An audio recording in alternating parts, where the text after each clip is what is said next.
Hello guys, and welcome to my lecture. On today's lecture, we'll be talking about the case of Odutola Holdings versus LADEJOBI, and like my previous lecture, the fact will be showing on the screen as well as the judgment and every other thing while we discuss it together. So in this case, certain directors, that is the second and the seventh appellant, were removed as directors, and the first and the third appellant were appointed in their place.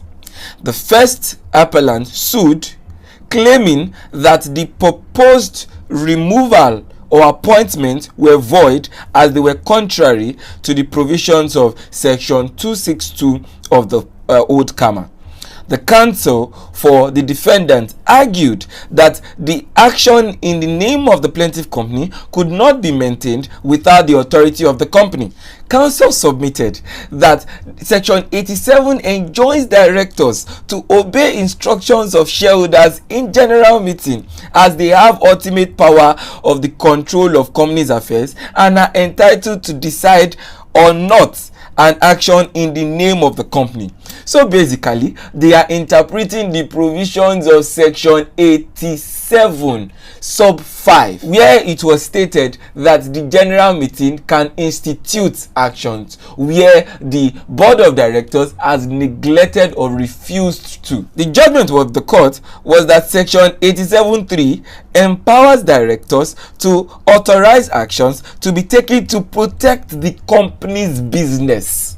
Can you see that what was used in the language of the court was that it was to protect the company's business?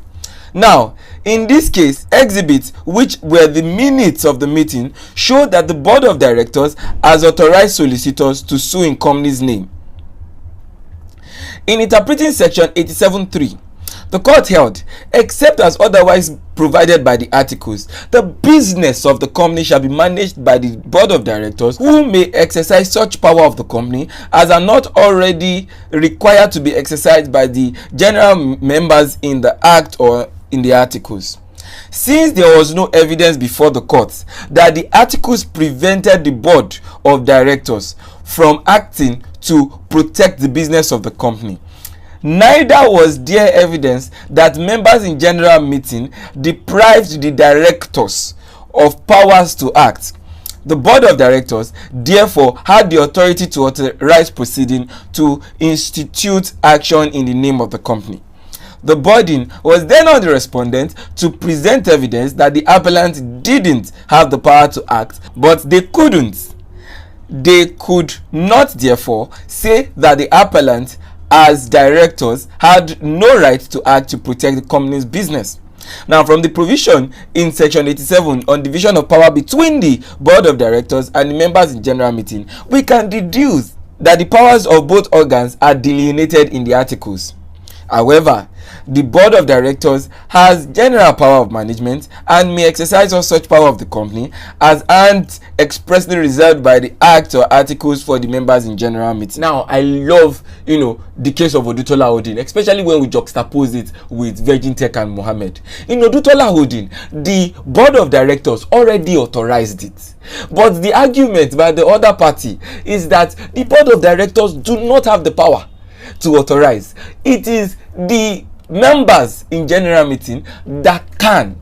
They are the ones that can institute actions and not the board of directors. That's the argument in Odutola Holding. In Virgin Tech, they are saying that the CEO cannot institute action. It is the board or the members in general meeting that can institute actions. Do you understand? So now, when we are looking at Odutola Holdings, the court said that, okay, when you are interpreting section 87.3, it says that the power to manage is in the board. The power to manage the business of the company will be found where?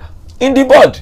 So where it has not been expressly stated by this act that that power is to be given to the members in general meeting, or it has not been expressly stated by the articles that that power is to be given to members in general meeting, then the board should exercise the power.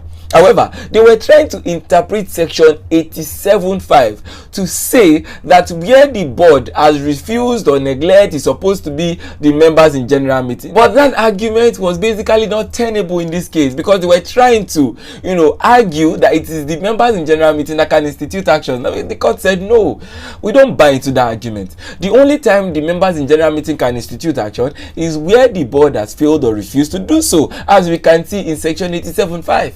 So when you are interpreting section 87.3, until the articles are stated that the members in general meeting are the ones to institute proceeding, the board can institute proceeding. If you look at this case, that's basically what was held there. I like the fact that in this same case, section 87.3 was mentioned specifically to say that the board can protect the business of the company. Now, in my next video, I will then be explaining, especially in context of our CAMA, what will be regarded as the business of the company. See you in my next lecture.